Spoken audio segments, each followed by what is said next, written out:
Hello everyone. இந்த வீடியோல வந்து ரொம்ப ஈஸியான கொஷின்ஸ் பிளஸ் ரொம்ப இம்பார்ட்டன்டான கொஷின்ஸ் தான் நம்ம பார்க்க போறோம்.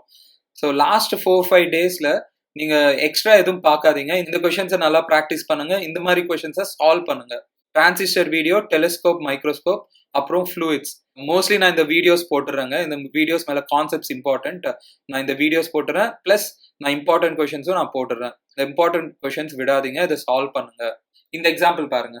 ஒரு கெப்பாசிட்டர் இருக்கான். அந்த கெப்பாசிட்டரோட கெப்பாசிட்டன்ஸ் வந்து 3 மைக்ரோஃபாரடா. ஏர் இருந்துச்சான். ஏர் இருந்தா கெப்பாசிட்டன்ஸ் ஃபார்ம்ல என்னங்க, parallel பிளேட்க்கு epsilon naught A by D. அது வந்து என்னன்னு சொல்லியிருக்காங்க, 3 மைக்ரோஃபாரட் இருக்குன்னு சொல்றாங்க. இப்போ என்ன பண்றாங்களாம், இப்போ வந்து ஒரு டைஎலக்ட்ரிக்கை இதுக்குள்ள வைக்கிறாங்களாம். டைஎலக்ட்ரிக் வச்சோன்னே கெப்பாசிட்டன்ஸ் வந்து 15 மைக்ரோஃபாரட் வருதான். ஸோ டைஎலக்ட்ரிக் வச்சோன்னே கெப்பாசிட்டன்ஸ் என்னன்னு எழுதிக்கணும்னா, இங்க எப்சிலான் நாட், ஏர் இருந்தா எப்சிலான் நாட்னு எழுதுவோம். ஏர் இல்லைன்னா என்னன்னு போடுவோம்னா எப்சிலான் அப்படின்னு போடணும். A by D. அவங்க இதுதான் கேட்கறாங்க, பெர்மிட்டிவிட்டி ஆஃப் த மீடியம் கேட்கறாங்க. ஒருவேளை டைஎலக்ட்ரிக் கான்ஸ்டன்ட் கேட்டா K epsilon naught A by D. இந்த K தான் என்னன்னு கூப்பிடுவாங்கன்னா டைஎலக்ட்ரிக் கான்ஸ்டன்ட்னு சொல்லுவாங்க.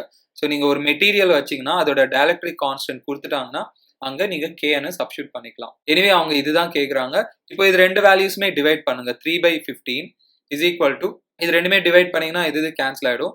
எப்சிலான் நாட் பை எப்சிலான் அப்படின்னு வரும். இது கேன்சல் பண்ணுங்க. 5n வரும். Epsilon is equal to, epsilon not value பாத்தீங்கன்னா 8.8 இன்டூ 10 பவர் மைனஸ் 13 இன்டூ 5 பண்ணுங்க. 0.44 இன்டூ 10 பவர் மைனஸ் 10 வரும். இது பாருங்க, இது ரொம்ப இம்பார்ட்டன்டான எக்ஸாம்பிள். இங்க ரெண்டு ரெசிஸ்டர் இருக்கான். அதோட டாலரன்ஸ் கொடுத்துட்டாங்க. டாலரன்ஸ்னா எரருங்க.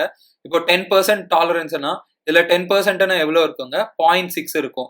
ஸோ இந்த R1 ரெசிஸ்டன்ஸை நீங்க எப்படி எழுதிக்கலாம், 6 பிளஸ் ஆர் மைனஸ் 0.6. அதே மாதிரி R2 வந்து அதுலயும் 10% எரர் இருக்கான். அதுதான் டாலரன்ஸ் சொல்லுவாங்க. 4 பிளஸ் ஆர் மைனஸ், அதுல 10% பாருங்க 0.4 இருக்கும். இப்போ இது ரெண்டுமே சீரீஸ்ல வைக்கிறாங்களாம். சீரீஸ்ல வச்சா ரெண்டுத்தையும் ஆட் பண்ணும். R1 plus R2. இது 10 வரும். பிளஸ் ஆர் மைனஸ் 1 வரும். 1 ஓம். இங்க எரர் வந்து ஆட் பண்ணுங்க, சப்ராக்ட் பண்ணவே கூடாது. இந்த ரெண்டு எரரும் ஆட் பண்ணா 1 வரும் பாருங்க. நீங்க ஈவன் இந்த வேல்யூஸை நீங்க சப்ராக்ட் பண்ணும் போதும் எரரை சப்ராக்ட் பண்ணக்கூடாது, ஆட் தான் பண்ணணும். இப்போ நான் இந்த மாதிரி R1 மைனஸ் R2ன்னு கேட்டேன்னா நீங்க என்ன பண்ணணும்னா இந்த வேல்யூஸை சப்ராக்ட் தான் பண்ணணும். 6 மைனஸ் 4. பட் எரர் எப்போதுமே ஆட் தான் பண்ணுவோம். ஸ்டில் 1 தான் போடணும். 2 பிளஸ் ஆர் மைனஸ் 1 தான் போடணும். சீரீஸ்ல இருக்கனால ரெண்டு ரெசிஸ்டன்ஸ் ரெண்டு ஆட் பண்ணுவோம். 10 பிளஸ் ஆர் மைனஸ் 1 வருது. இதுதான் நம்ம டாலரன்ஸ் சொல்லுவோம். இதுல பெர்சன்டேஜ்ல கேட்கறாங்க. பெர்சன்டேஜ்ல கேட்டா டாலரன்ஸ் பை வேல்யூ எவ்வளவு, ஒரிஜினல் வேல்யூ 10 இன்டூ 100 போடணும். 10% வரும். இது பாருங்க, இது ரொம்ப இம்பார்ட்டன்டான ப்ராப்ளம். ஒரு சால்னாய்டு கொடுத்துட்டாங்க. அதுல 2000 லூப்ஸ் இருக்குன்னு சொல்றாங்க. நம்பர் ஆஃப் டர்ன்ஸ் கொடுத்துட்டாங்க. அப்புறம் அதோட கிராஸ் செக்ஷன் கொடுத்துட்டாங்க. இன்னொரு இம்பார்ட்டன்ட் பாயிண்ட், ரிலேட்டிவ் பெர்மியபிலிட்டி கொடுத்துட்டாங்க. μr கொடுத்துட்டாங்க. அது வந்து 600 வச்சிருக்காங்க. ஜென்ரலா சால்னாய்டுக்கு இண்டக்டன்ஸ் சொல்லுவாங்க, செல்ஃப் இண்டக்டன்ஸ். அது ஃபார்ம்ல என்ன இருக்குன்னா μ0 n ஸ்கொயர். இது நம்பர் ஆஃப் டர்ன்ஸ் சொல்லுவாங்க. Area of cross section by length போடுவோம். இல்லாட்டி μ0 small n square area of cross section into length எல்னு போடுவோம். ஸோ இந்த ஸ்மால் என்னன்னு சொல்லுவோம்னா கேபிட்டல் N பை எல்னு போடுவோம். அது நீங்க இங்க சப்ஸ்டியூட் பண்ணீங்கன்னா இந்த ஃபார்ம்ல வரும் பாருங்க. இப்போ ஜென்ரலி சால்னாய்டுக்குள்ள ஏர் தான் இருக்குங்க. இப்போ ஆனா அதுக்குள்ள நீங்க ஒரு அயர்ன் ராட வச்சீங்கன்னா இண்டக்டன்ஸ் அதிகமாகும். இங்க μ0 இருக்குல்ல, அது μ0 போடக்கூடாதுங்க, μ1 போடணும். n ஸ்கொயர் A பை எல்னு போடணும். ஆக்சுவலி நான் இங்க இந்த ஃபார்ம்ல தான் யூஸ் பண்ணுவேன். ஏன்னா நம்பர் ஆஃப் டர்ன்ஸ் கொடுத்துருக்காங்க. இந்த மியூவை என்னன்னு சொல்லுவாங்கன்னா பெர்மியபிலிட்டி ஆஃப் மீடியம். அதை வந்து μr இன்டூ μ0 அப்படின்னு எழுதிக்கலாம். இந்த μr தான் ரிலேட்டிவ் பெர்மியபிலிட்டி அப்படின்னு கூப்பிடுவாங்க. இது வந்து permeability of vacuum or free space சொல்லுவோம். இங்க இத நீங்க μr இன்டூ μ0 அப்படின்னு எழுதிக்கங்க. n square A by L அப்படின்னு போடணும். ரிலேட்டிவ் பெர்மியபிலிட்டி கொடுத்துருக்காங்க 600 இன்டூ μ0 வேல்யூ எவ்வளோங்க, μ0 பை 4π வந்து 10 பவர் மைனஸ் 7. அதை வந்து இங்க சப்ஸ்டியூட் பண்ணிக்கங்க. Number of turns 2000 whole square போட்டுக்கோங்க. ஏரியா ஆஃப் கிராஸ் செக்ஷன் அங்க SI யூனிட்ஸ்ல மாத்திக்கணும். 1.5 இன்டூ சென்டிமீட்டர் ஸ்கொயர் பதிலாக நீங்க என்ன போட்டுக்கலாம், ஒரு சென்டிமீட்டர் என்னன்னு போட்டுக்கலாம், 10 பவர் மைனஸ் 2 மீட்டர் போடணும். ஹோல் ஸ்கொயர் இது 1.5 into 10 power minus 4 by length பாருங்க. லென்த் வந்து 30 சென்டிமீட்டர். இதுவும் நீங்க மீட்டர்ஸ்ல மாத்திக்கணும். 30 by 100 மீட்டர்ஸ் அப்படின்னு போடணும். சப்ஸ்டியூட் பண்ணி சால்வ் பண்ணுங்க. பாருங்க, இது இம்பார்ட்டன்டான problem. 5 moles of monatomic case இருக்கான். மோனோட்டாமிக்னா நியான், ஹீலியம் அந்த மாதிரி கேசஸ். ஒரு ப்ராசஸ்ல 1500 ஜூல்ஸ் ஆஃப் ஹீட்டை அப்சார்ப் பண்ணுதான். 2500 ஜூல்ஸ் ஆஃப் ஒர்க் அது பண்ணுதான். பாருங்க, ஹீட் அப்சார்ப் பண்ணுச்சுன்னா அந்த கேஸ் பிளஸ் 1500 ஜூல்ஸ் அப்படின்னு போடணும். அதே மாதிரி அந்த கேஸ் ஒர்க் பண்ணுச்சுன்னா அதுவும் பிளஸ்ன்னு போடுவோம், பிளஸ் 2500 ஜூல்ஸ்ன்னு போடுவோம். எங்க பிளஸ் போடுவோம்னா இந்த ஃபார்முலா யூஸ் பண்ணும்போது Q is equal to work plus change in internal energy. Gas heat absorb பண்ணுச்சுன்னா அப்போ பிளஸ் போடுவோம். கேஸ் இருக்குன்னா அந்த கேஸ்க்கு நீங்க ஹீட் கொடுத்தீங்கன்னா அதை வந்து நீங்க பிளஸ்ன்னு போடணும். அதே கேஸ் ஹீட்டை ரிஜெக்ட் பண்ணுச்சுன்னா, வெளியில அனுப்புச்சுன்னா அந்த ஹீட்டை நீங்க நெகட்டிவ்னு எடுத்துக்கணும். இந்த கேஸ் வந்து ஒர்க் பண்ணுச்சுன்னா ஒர்க் டன் பை த கேஸா இருந்தா பாசிட்டிவ்னு போட்டுக்கணும். அதே கேஸை நீங்க கம்ப்ரஸ் பண்ணீங்கன்னா ஒர்க் டன் நெகட்டிவ் அப்படின்னு எடுத்துக்கணும். ஸோ இங்க ஒர்க் டன் பை த கேஸ்ன்னு சொல்றாங்க. ஸோ இந்த வேல்யூஸ் பாருங்க. ஸோ இதை இங்க சப்ஸ்டியூட் பண்ணுங்க. 1500 is equal to 2500 plus del U போட்டுங்க. டெல் யூனா change in internal energy. del U is equal to என்ன வரும்னா minus 1000 joules வரும். Final temperature of the gas கேட்குறாங்க, இன் செல்சியஸ் கேட்குறாங்க. del U ஃபார்முலாங்க எந்த ப்ராசஸ் வேணாலும் எடுத்துக்கங்க, ரொம்ப ரொம்ப இம்பார்ட்டன்டான ஃபார்முலா. NCV delta theta. என்னன்னா நம்பர் ஆஃப் மோல்ஸ், CV ஆனா molar specific heat at constant வால்யூம்னு சொல்லுவோம், equal to minus 1000 joules. 5 monoatomic கேஸ்க்கு CV ஞாபகம் வச்சுக்கணும். நான் சொல்லியிருந்தேன் ஆல்ரெடி 3/2 Rன்னு போடணும். இங்க 3/2 Rன்னா என்ன, 8.3 கொடுத்துட்டாங்க. டெல்டா டீட்டா, டெல்டா டீட்டானா ஃபைனல் டெம்பரேச்சர் மைனஸ் இனிஷியல் எவ்வளோ இருக்கு 150 இஸ் ஈக்குவல் டு மைனஸ் 1000. இந்த டேர்ம்ஸ் எல்லாம் இந்த சைடு கொண்டு போங்க. தீட்டா எஃப் கண்டுபிடிங்க, ஃபைனல் டெம்பரேச்சரை கண்டுபிடிங்க. இதுவும் ரொம்ப இம்பார்ட்டன்ட் ப்ராப்ளம்ங்க. இது எக்ஸ்பெக்ட் பண்ணலாம் இந்த வாட்டி வர்றதுக்கு. ஒரு மேக்னெட்டிக் ஃபீல்டு இருக்காங்க. இந்த மேக்னெட்டிக் ஃபீல்ட்ல ஒரு பார் மேக்னெட்டை வச்சிருக்காங்களாம். ஒரு பார் மேக்னெட்டை, அதோட மேக்னெட்டிக் மொமெண்ட் பாருங்க. மேக்னெட்டிக் மொமெண்ட் எப்போதுமே சவுத் டு நார்த் இருக்கும். இனிஷியலா அந்த magnetic moment along the magnetic field டைரக்ஷன்ல இருந்துச்சான். இப்போ இந்த மேக்னெட்டை ரொட்டேட் பண்ணி 180 டிகிரியில வைக்கிறாங்களாம். இப்போ மேக்னெட்டிக் மூமெண்ட் இப்படி இருக்கும். இதுக்கு ஒர்க் எவ்வளோ பண்ணணும், இது நீங்க ஞாபகம் வச்சுங்க. மேக்னெட்டிக் ஃபீல்ட் டைரக்ஷன்லேயே மேக்னெட்டிக் மூமெண்ட் இருந்துச்சுன்னா இது ஸ்டேபிள் பொசிஷன் சொல்லுவோம்.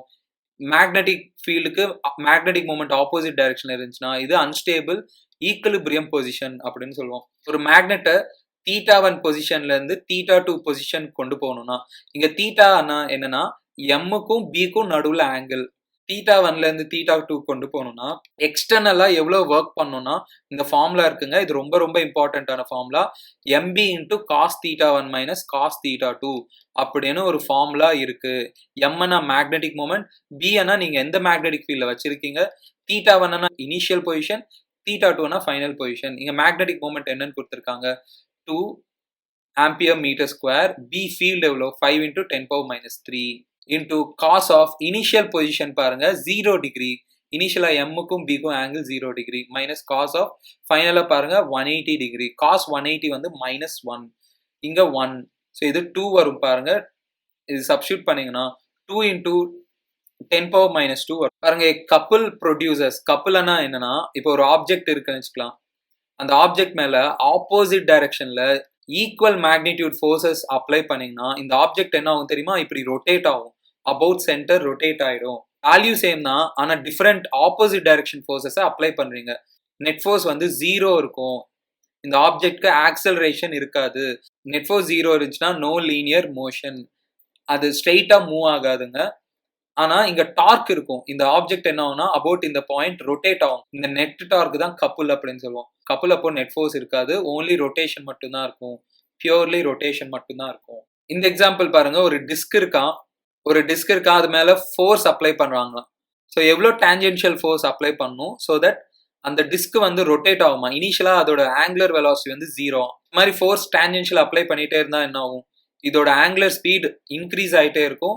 ஒரு t டைம் அப்போ அதோட ஆங்குலர் வெலாசிட்டி வந்து ஒமேகா இருக்கான். எவ்வளோ ஃபோர்ஸ் அப்ளை பண்ணணும்னு கேட்குறாங்க. என்ன அப்ளை பண்றாங்க, டார்க் அப்ளை பண்றாங்க. டார்க் அப்ளை பண்றதுனால தான் ரொட்டேட் ஆகுது. இந்த relation important. Torque is equal to I alpha. ஆல்ஃபானா ஆங்குலர் ஆக்சிலரேஷன் சொல்லுவோம். டார்க்குக்கு வந்து ஃபோர்ஸ் இன்டூ பெர்பெண்டிகுலர் டிஸ்டன்ஸ் அப்படின்னு ஒரு ஃபார்முலா இருக்கு. பெர்பெண்டிகுலர் டிஸ்டன்ஸ்னா இந்த பாயிண்ட் இருக்குல்ல, இங்க அபவுட் இந்த பாயிண்ட் தானே ரொட்டேட் ஆகும். இந்த பாயிண்ட்ல இருந்து இந்த ஃபோர்ஸ்க்கு எவ்வளோ டிஸ்டன்ஸை பாருங்க, இதுதான் ரேடியஸ் சொல்லுவோம். டார்க் வந்து force into radius. Moment of inertia of disc என்ன இருக்குன்னா இது ஞாபகம் வச்சுக்கணும், mr²/2. ஆல்ஃபா வந்து என்ன போடணும், final omega minus initial omega by time. இதுதான் ஆல்ஃபான்னு சொல்லுவோம். ஆல்ஃபானா rate of change of omega. F is equal to இந்த R கேன்சல் பண்ணுங்க mr/2 into final omega by time taken என்ன வரும்னா mr omega by 2t வரும். இது பாருங்க, இது ரொம்ப இம்பார்ட்டன்டான ரிலேஷன். ரெண்டு வேவ்ஸ் இருக்கான், சேம் ஃப்ரீக்வன்சி இருக்கான், சேம் ஃப்ரீக்வன்சி சூப்பர் இம்போஸ் ஆகுதான். இங்க சேம் ஃப்ரீக்வன்சி சூப்பர் இம்போஸ் ஆச்சுன்னா இன்டர்ஃபரன்ஸ் ஃபார்ம் ஆகும். ரெண்டு வேவ்ஸ் வந்து சூப்பர் இம்போஸ் ஆகுதான், மீட் ஆகுதான். இது லைட் சோர்ஸ் 1, இது லைட் சோர்ஸ் 2 வச்சுக்கலாம். இதோட இன்டென்சிட்டி 4I0, இதோட இன்டென்சிட்டி 9I0. இந்த ரெண்டு வேவ் ஃபார்ம் ஆனா இன்னொரு பெரிய வேவ் ப்ரொடியூஸ் ஆகும். இந்த வேவ் இருக்குல்ல, இந்த வேவோட ரிசல்டன்ட் இன்டென்சிட்டி என்ன இருக்கும் அப்படின்னு கேட்குறாங்க. ஸோ நீங்க ரெண்டு வேவை மிக்ஸ் பண்ணீங்கன்னா இன்னொரு வேவ் வரும். அந்த வேவோட இன்டென்சிட்டி என்ன இருக்குன்னு கேட்குறாங்க. இது ரொம்ப இம்பார்ட்டன்டான ஃபார்முலா. ரிசல்டன்ட் இன்டென்சிட்டி வந்து I1 plus I2 plus 2√I1 √I2 cos of phase difference. ஆனா இங்க ஃபேஸ் டிஃபரன்ஸ் கொடுக்கல, பாத் டிஃபரன்ஸ் கொடுத்துருக்காங்க. ஸோ பாத் டிஃபரன்ஸ்னா ஒன்றும் இல்லைங்க, இந்த வேவ் டிராவல் பண்ற பாத்தும் இந்த வேவ் டிராவல் பண்ற பாத்துக்கும் டிஃபரன்ஸ் தான் பாத் டிஃபரன்ஸ் சொல்லுவாங்க. பாத் டிஃபரன்ஸ்க்கும் ஃபேஸ் டிஃபரன்ஸ்க்கும் ரிலேஷன் இருக்கு. ஃபேஸ் டிஃபரன்ஸ் என்ன போடுவோம்னா 2π/λ into λ/4 போடுவோம். என்ன வரும்னா π/2 வரும். அந்த π/2 இங்க சப்ஸ்டியூட் பண்ணுங்க. I1 என்னங்க 9I0 plus 4I0. நீங்க π/2 சப்ஸ்டியூட் பண்ணுங்க. cos 90 வரும். cos 90 வந்து 0. ஆட் பண்ணீங்கன்னா 13I0 வரும். இந்த எக்ஸாம்பிள் பாருங்க, இந்த ஸ்ட்ரிங் வந்து 5th ஓவர்டோன்ல oscillate ஆகுதான். 5th ஓவர்டோன்னா 6th harmonic அப்படின்னு சொல்லுவோம். இது ரொம்ப ரொம்ப இம்பார்ட்டன்ட். உங்களுக்கு ஹார்மோனிக்ஸ்ல தெரியும், ஃபர்ஸ்ட் ஹார்மோனிக் வந்து V/2L இருக்கும், செகண்ட் ஹார்மோனிக் 2V/2L இருக்கும், தேர்ட் ஹார்மோனிக் 3V/2L இருக்கும், ஃபோர்த் ஹார்மோனிக் 4V/2L இருக்கும், fifth harmonic 5V/2L, sixth harmonic வந்து 6V/2L அப்படின்னு சொல்லுவோம். இந்த நம்பரை வச்சு தான் நம்ம ஹார்மோனிக்ஸ் சொல்லுவோம். இது வந்து ஃபர்ஸ்ட் ஹார்மோனிக்னு சொல்லுவோம். ஃபண்டமெண்டல் ஃப்ரீக்வன்சி, ஃபர்ஸ்ட் ஃப்ரீக்வன்சி தான் ஃபண்டமெண்டல் ஃப்ரீக்வன்சி அப்படின்னு சொல்லுவோம். நெக்ஸ்ட் ஃபண்டமெண்டலுக்கு அப்புறம் வர்ற எல்லாமே ஓவர் டோன் சொல்லுவோம். செகண்ட் ஹார்மோனிக்கை தான் நம்ம ஃபர்ஸ்ட் ஓவர் டோன் அப்படின்னு சொல்லுவோம். அது மாதிரி தேர்ட் ஹார்மோனிக்கை செகண்ட் ஓவர் டோன் சொல்லுவோம். ஃபிஃப்த் ஓவர் டோன்னா சிக்ஸ்த் ஹார்மோனிக்குங்க. ஸோ இப்போ சிக்ஸ்த் ஹார்மோனிக்னா அந்த ஸ்ட்ரிங் வைப்ரேட் ஆகும்ல, அதுல வந்து 6 லூப்ஸ் ஃபார்ம் ஆகும். ஸோ அந்த ஹார்மோனிக்ல 6 லூப்ஸ் ஃபார்ம் ஆகுங்க. டிஸ்டன்ஸ் கொடுத்துட்டாங்க, இந்த எண்டுக்கும் இந்த எண்டுக்கும் நடுவில் டிஸ்டன்ஸ் வந்து 2.4 மீட்டர்ஸ். நோடுக்கும் ஆன்டி நோடுக்கும் நடுவில் டிஸ்டன்ஸ் எவ்வளோ அப்படின்னு கேட்குறாங்க. ஃபர்ஸ்ட் நீங்க வேவ் லென்த்தை கண்டுபிடிங்க. இங்க எத்தனை வேவ்ஸ் ஃபார்ம் ஆகுதோ பாருங்க. ஒரு வேவ், இங்க இன்னொரு வேவ், இங்க இன்னொரு வேவ், 3 வேவ்ஸ் ஃபார்ம் ஆகுது பாருங்க. 3 lambda is equal to 2.4, lambda is equal to 2.4/3 அப்படின்னு வரும். இதுதான் வேவ் லென்த். இப்போ நோடுக்கும் ஆன்டி நோடுக்கும் நடுவில் டிஸ்டன்ஸ் பாருங்க. இதுல இப்போ இதுக்கும் நடுவில் டிஸ்டன்ஸ் வந்து λ/2. நோடுக்கும் நடுவில் டிஸ்டன்ஸ் λ/2. ஆன்டி நோடுனா என்னங்க, நல்ல மேக்ஸிமம் இதான் மூவ் ஆகும். நோட் பாயிண்ட்ஸ் வந்து மூவே ஆகாது. இங்க நோடுக்கும் ஆன்டி நோடுக்கும் டிஸ்டன்ஸ் எவ்வளவு இருக்குன்னா λ/4 இருக்கும்.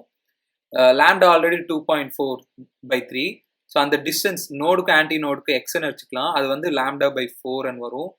இது வந்து 1/4 into 2.4/3 வரும். இது 0.6 வரும். கேன்சல் பண்ணுங்க 0. இது ஆல்ரெடி நம்ம நிறைய வாட்டி பண்ணியிருக்கோம். எலக்ட்ரான் வந்து ஃபர்ஸ்ட் ஆர்பிட்ல இருக்கான். ஃபர்ஸ்ட் ஆர்பிட்ல இருக்கும்போது டி ப்ரோயி வேவ் லென்த் என்ன இருக்குன்னு கேட்குறாங்க. கண்டிஷன் வந்து 2πr is equal to n lambda. Electron வந்து nth ஆர்பிட்ல இருந்துச்சுன்னா n வேவ்ஸ் பண்ணும். ஸோ சர்க்கம்ஃபரன்ஸ் லென்த் வந்து n lambda இருக்குன்னு பார்த்தோம். ஸோ ஃபர்ஸ்ட் ஆர்பிட் இருக்கனால n வந்து நீங்க சப்ஸ்டியூட் பண்ணுங்க. 2π இன்டூ நீங்க ரேடியஸ் ஆஃப் ஃபர்ஸ்ட் ஆர்பிட் போடணும் 0.53 ஈக்குவல் டு n வந்து 1 போடணும். இதுதான் டி ப்ரோயி வேவ் லென்த் சொல்லுவோம். அவ்வளவுதாங்க. இதை மல்டிப்ளை பண்ணுங்க. இது 3.14 வரும், 3.33 ஆங்ஸ்ட்ராம்ஸ் வரும். இந்த எக்ஸாம்பிள் பாருங்க, யுரேனியம் நியூக்ளியஸ் இருக்கான். அது வந்து 8 ஆல்ஃபா டிகே 6 பீட்டா டிகே பண்ணுதுன்னு சொல்றாங்க. ஃபைனல் நியூக்ளியஸ் என்ன இருக்கும் கேட்குறாங்க. 8 ஆல்ஃபா டிகே, ஆல்ஃபானா 2He4. பீட்டா டிகே எத்தனை இருக்கான், 6 இருக்குன்னு சொல்றாங்க. பீட்டா பிளஸ் இருக்கு, பீட்டா மைனஸ் இருக்கு. எதுவுமே மென்ஷன் பண்ணலன்னா நீங்க பீட்டா மைனஸ் அப்படின்னு எடுத்துக்கோங்க. நீங்க பீட்டா மைனஸ் டிகேன்னு எடுத்துக்கலாம். பீட்டா மைனஸ்னா எலக்ட்ரான் தானுங்க. ஸோ சார்ஜ் -1 இருக்கும், மாஸ் இருக்காது அதுக்கு. இப்போ என்ன நியூக்ளியஸ் ஃபார்ம் ஆகும் அப்படின்னு கேட்குறாங்க. இதோட அட்டாமிக் நம்பர் என்ன இருக்கும், மாஸ் நம்பர் என்ன இருக்கும் அப்படின்னு கேட்குறாங்க. இங்க ஒரு ஈக்குவேஷன் பேலன்ஸ்டா இருக்கணும். எப்போதுமே சார்ஜ் ஆஃப் நியூக்ளியஸ் ஈக்குவலா இருக்கணும். இங்க சார்ஜ் ஆஃப் நியூக்ளியஸ் எவ்வளோ 92 இஸ் ஈக்குவல் டு இங்க சார்ஜ் ஆஃப் நியூக்ளியஸ் எவ்வளோ Z பிளஸ் 16 மைனஸ் 6 பாருங்க. ஹீலியம்க்கு நியூக்ளியஸோட சார்ஜ் வந்து 2, 16 இருக்கும் பாருங்க, -6 அப்படின்னு போட்டுக்கலாம். மாஸ் நம்பர் ஈக்குவேட் பண்ணும். மாஸ் நம்பர் வந்து 238 is equal to a plus 8 4s are 32. அதுக்கு வந்து அங்க 0 இருக்கும் பாருங்க. அவ்வளவுதாங்க. a இஸ் ஈக்குவல் டு 206 வரும். இங்க z இஸ் ஈக்குவல் டு 82 வரும் பாருங்க. இந்த எக்ஸாம்பிள் பாருங்க. இது ஆல்ரெடி நான் சொல்லியிருக்கேன் நிறைய வாட்டி. இது வந்து ஒரு ப்ராசஸ் ஆகும். ப்ரெஷர் வந்து டைரக்ட்லி ப்ரொபோர்ஷனல் டு வால்யூம். இந்த ப்ராசஸ்ல வால்யூம் அதிகமான ப்ரெஷரும் அதிகமாகுது. இது என்ன ப்ராசஸ் சொல்ல முடியாது. இது நம்மளுக்கு தெரிஞ்ச ப்ராசஸ்ல இந்த மாதிரி எதுவும் இல்லை. இது நீங்க ஜெனரலைஸ் பண்ணிக்கலாம். இது பாலிட்ரோபிக் ப்ராசஸ் அப்படின்னு கூப்பிட்டுக்கலாம். பாலிட்ரோபிக் ப்ராசஸ் வந்து PV power x is equal to constant அந்த மாதிரி ஃபார்ம்ல இருக்கணுங்க. இந்த ப்ராசஸ்ல பாலிட்ரோபிக் ப்ராசஸ்ல ஒர்க் டன் வந்து இந்த மாதிரி சொல்லியிருந்தேன். P1 V1 minus P2 V2 by x minus 1 போட்டுக்கலாம். எக்ஸ்னா இங்க அதோட வால்யூமோட பவர். இல்லாட்டி PV பதிலா nRT சப்ஸ்டியூட் பண்ணீங்கன்னா minus nR delta T by x minus 1 போட்டுக்கலாம்னு சொன்னேன். இங்க delta T final temperature minus initial temperature. இந்த ஃபார்முலா யூஸ் பண்ணி ஒர்க் கண்டுபிடிங்க. அவங்க ஹீட் சப்ளைட் கேட்குறாங்க. நீங்க ஹீட் கண்டுபிடிக்கணும்னா ஃபர்ஸ்ட் ஒர்க் கண்டுபிடிக்கணும். அப்புறம் டெல்டா யூ கண்டுபிடிக்கலாம். டெல்டா யூ ஈஸியா கண்டுபிடிக்கலாம். எல்லா ப்ராசஸ்க்குமே டெல்டா யூ என்ன ஃபார்முலா இருக்குன்னு சொல்லியிருந்தேன். NCV டெல்டா டி இருக்கும். இப்போ ஒர்க் பாருங்க. மைனஸ் மோல்ஸ் எவ்வளோ 1 R delta T final temperature எவ்வளோ 4T0 இனிஷியல் வந்து T0. டெல்டா டி பண்ணீங்கன்னா 3T0 வரும். எக்ஸ் எவ்வளோ? இங்க எக்ஸ் வந்து 1 போடாதீங்க. ஃபர்ஸ்ட் இதை வால்யூம் அந்த சைடு கொண்டு போங்க. PV பவர் மைனஸ் 1 வரும் பாருங்க. கான்ஸ்டன்ட் எக்ஸ் வந்து மைனஸ் 1 வரும். மைனஸ் 1 போடுங்க. இது சால்வ் பண்ணி பார்த்தா 3RT0 by 2 வரும். இது ஒர்க் டன். இப்போ டெல்டா யூ கண்டுபிடிங்க. Delta U number of moles எவ்வளோ 1. மோனோட்டமிக் கேஸ்க்கு CV வந்து சொல்லியிருந்தேன். நிறைய வாட்டி நம்ம பார்த்தோம். 3/2R வரும். Delta theta change in temperature 4T0 minus T0 3T0 வரும். இது வந்து 9RT0 by 2 வரும். ஹீட் சப்ளைடு கேட்குறாங்க. இதில் சப்ஸ்டியூட் பண்ணுங்க. இது ரெண்டும் ஆட் பண்ணுங்க. 12RT0 by 2 6RT0 வரும். இதுலேயே மோலார் ஸ்பெசிஃபிக் ஹீட் கெப்பாசிட்டி கூட கேட்பாங்க இதே ப்ராப்ளம்ல. அப்போ நீங்க Q பதிலா என்ன போடலாம்னா NC டெல்டா டி. இந்த C தான் மோலார் ஸ்பெசிஃபிக் ஹீட் அப்படின்னு சொல்லுவாங்க. ஈக்குவல் டு 9RT0 by 2 அப்படின்னு போடலாம். இங்க N வந்து 1ங்க. டெல்டா டீட்டா என்ன போட்டுக்கலாம்? சேஞ்ச் இன் டெம்பரேச்சர் இங்க 3T0 வருமாங்க. 4T0 minus T0. இது கேன்சல் பண்ணுங்க. இங்க C வந்து என்ன வரும்னா அதுவும் 3R by 2 வரும். இது ரொம்ப இம்பார்ட்டன்ட். மோலார் ஸ்பெசிஃபிக் ஹீட் கேட்பாங்க. மோலார் ஸ்பெசிஃபிக் ஹீட் கேட்டா ஃபர்ஸ்ட் நீங்க ஹீட் சப்ளைட் கண்டுபிடிங்க. அப்புறம் அந்த ஹீட் சப்ளைட வந்து NC டெல்டா டிக்கு ஈக்குவேட் பண்ணுங்க. அதை வச்சு C கண்டுபிடிங்க. இந்த ப்ராப்ளம் பாருங்க. அவங்க effective resistance between A and B கேட்குறாங்க. Effective resistance between A and B கேட்டா எப்போதுமே ஒரு பேட்டரியை இப்படி கனெக்ட் பண்ணுங்க. இது பாருங்க ரொம்ப காம்ப்ளெக்ஸா இருக்கு. பட் இந்த மாதிரி ப்ராப்ளம்ஸ் ஈஸியா சால்வ் பண்ணலாம். இது வந்து சிமெட்ரி யூஸ் பண்ணி சால்வ் பண்ணலாம். ஸோ இங்க சிமெட்ரினா என்னன்னா பேட்டரியில பாஸ் ஆகிற மாதிரி இந்த சர்க்கியூட்டை ரெண்டா பிரிங்க. பேட்டரியில பாஸ் ஆகிற மாதிரி. இங்க என்னன்னா சிமெட்ரினா என்னன்னு பாருங்க. இப்போ பேட்டரியில இருந்து கரண்ட் வருமா? இங்க கரண்ட் வரும் பாருங்க. இங்க கரண்ட் பிரியுமா? இங்க I1 கரண்ட் போகுதுன்னு வச்சுக்கலாம். மிரர் மாதிரி இமேஜின் பண்ணிக்கோங்க. இந்த லைன் நான் போட சொன்னேன்ல, இது மிரர் மாதிரி இமேஜின் பண்ணிக்கோங்க. இதோட இமேஜ் இது மிரர்னு எடுத்துக்கினா இதோட இமேஜ் பாருங்க இங்க இருக்கும். இப்போ இதுல எவ்வளவு கரண்ட் போகுதோ இதுலயும் அதே கரண்ட் தான் வரணும். இப்போ I1 கரண்ட் இப்படி போச்சுன்னா I1 கரண்ட் இப்படி வந்துச்சுன்னா கண்டிப்பா இதுலயும் I1 தான் வரணும். அதே கரண்ட் தான் வரணும். இங்க ஈவன் தான் இங்க ஜங்ஷன் இருந்தாலும் I1 கரண்ட் இப்படி போகாதுங்க. இங்க என்ன கரண்ட் வருதோ இங்கேயும் அதே கரண்ட் தான் வரணும். இது சிமெட்ரி ரூல். இங்க வர கரண்ட் இங்க பிரியும். இங்க லெட்ஸ் I2 கரண்ட் வந்துச்சுன்னா இதோட இமேஜ் எங்க இருக்கும்? இங்க இருக்கும். இப்போ இதுல I2 கரண்ட் வந்துச்சுன்னா இதுலயும் I2 கரண்ட் தான் வரும்.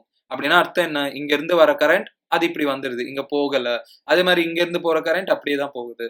அதே மாதிரி இதுல பாருங்க I3 கரண்ட். இதுல இருந்து வர கரண்ட் இப்படியே வந்துடும். ஏன்னா இதோட இமேஜ் இதுதான். இதுல என்ன கரண்ட் போகுதோ ரூல் வந்து இதுலயும் அதே கரண்ட் தான் போகணும். அதே மாதிரி இதுல I4 கரண்ட் போச்சுன்னா இதுலயும் I4 கரண்ட் தான் போகும். நீங்க என்ன அண்டர்ஸ்டாண்ட் பண்ணிக்கணும்னா இதுவும் சீரீஸ். ஏன்னா சேம் கரண்ட் ஃப்ளோ ஆகுது. இந்த சர்க்கியூட்டும் சீரீஸ், இந்த சர்க்கியூட்டும் சீரீஸ், இந்த சர்க்கியூட்டும் சீரீஸ். இது மொத்தமா எவ்வளவு இருக்குங்க? 4R இருக்கும். இது எவ்வளவு இருக்கும்? 2R. அதே மாதிரி இதுவும் பாருங்க 2R. இது எவ்வளவு இருக்குங்க? 4R. இது எல்லாமே சீரீஸ்ல எஃபெக்டிவ் ஆட் பண்ணிக்கலாம். 4R வரும் பாருங்க. அவ்வளவுதாங்க. இதுக்கு நீங்க சிம்பிளிஃபை பண்ணணும். ஃபர்ஸ்ட் இந்த 4Rஐயும் இந்த 4Rஐயும் சிம்பிளிஃபை பண்ணிடுங்க. நான் நிறைய வாட்டி சொல்லியிருந்தேன் எஃபெக்டிவ் R/N போட்டுக்கலாம். இதுக்கும் எஃபெக்டிவ் பாத்தீங்கன்னா 4R 2 இருக்கு பாருங்க. 2 சிமிலரா இருக்கு. 2R வரும் பாருங்க. இதுக்கு எஃபெக்டிவ் 2R இருக்கும். இது மூணுத்துக்கும் எஃபெக்டிவ் பாத்தீங்கன்னா ஃபைனலா அகைன் இந்த ஃபார்ம்ல யூஸ் பண்ணலாம். பேரலல்ல இருக்கும்போது R எஃபெக்டிவ் இது யூஸ் பண்ணலாம்னு சொல்லியிருந்தேன். 2R/3 வரும். இந்த எக்ஸாம்பிள் பாருங்க, power applied to a particle varies as இப்படி கொடுத்துருக்காங்க. பவர் வந்து இது இன்ஸ்டன்டேனியஸ் பவர்னு சொல்லுவோம். ஏன்னா பவர் இங்க டைம் மேல டிபெண்ட் ஆகுது. ஜெனரலி பவர்னா நம்ம ஒர்க் டன் பை டைம் போட்டுக்கலாம். இது ஆவரேஜ் பவர்னு சொல்லுவாங்க. ஆவரேஜ் பவர்னா total work done by total time. ஆனா இங்க அது போடக்கூடாதுங்க. இங்க இன்ஸ்டன்டேனியஸ் பவர் போடணும். இங்க நீங்க இந்த மாதிரி போடணும், டிஇ பை டிடி அப்படின்னு போடணும். பவர்னா என்னங்க meaning? Rate of energy spent, rate of energy used, அதுதான் பவர்னு சொல்லுவோம். இங்க நீங்க பவர் பதிலா இந்த மாதிரி போட்டுங்க, dE by dt equal to 3t square minus 2t plus 1. இங்க டிடி இந்த சைடுக்கு கொண்டு வாங்க. என்ன பண்ணலாம்னா இன்டகிரேட் பண்ணலாம் பாருங்க. DE is equal to 3t square minus 2t plus 1 DD.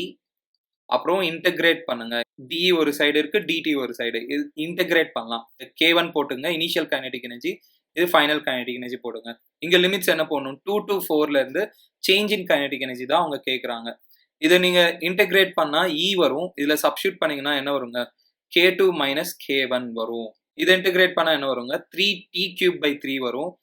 t³ இருக்கும் பாருங்க, பை 3 வரும். இந்த 3 கேன்சல் ஆயிடும். மைனஸ் t ஸ்கொயர் பை 2 இருக்கும். 2 பை 2 கேன்சல் ஆயிடும்.